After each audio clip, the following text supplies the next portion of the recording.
दोस्तों, अब मैं पढ़ने जा रहा हूँ राहत इंदौरी के आखिरी अशार जो उनके बेटे सतलज ने पोस्ट किया था। नए सफ़र का जो ऐलान भी नहीं होता तो जिंदा रहने का अरमान भी नहीं होता, तो जिंदा रहने का अरमान भी नहीं होता। और तमाम फूल वही लोग तोड़ लेते हैं, तमाम फूल वही लोग तोड़ लेते हैं जिनके कमरों में गुलदान भी नहीं होता, जिनके कमरों में गुलदान भी नहीं होता। खामोशी ओढ़ के सोई है मस्जिदें सारी, खामोशी ओढ़ के सोई है मस्जिदें सारी।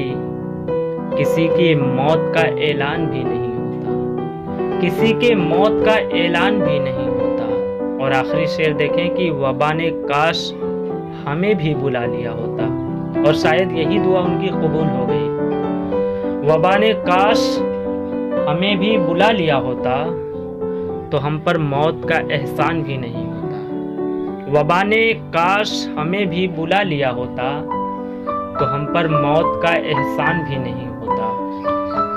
तो दोस्तों, उम्मीद है कि आपको ये वीडियो पसंद आया होगा।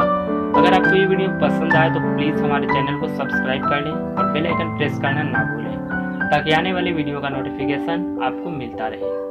दोस्तों, आखिर में इस PDF को क्रिएट करने वाले मोहम्मद फैज सर का मैं दिल से शुक्रिया अदा करता हूँ। उन्होंने कठिन परिश्रम के बाद इस PDF को क्रिएट किया। Thank you so much.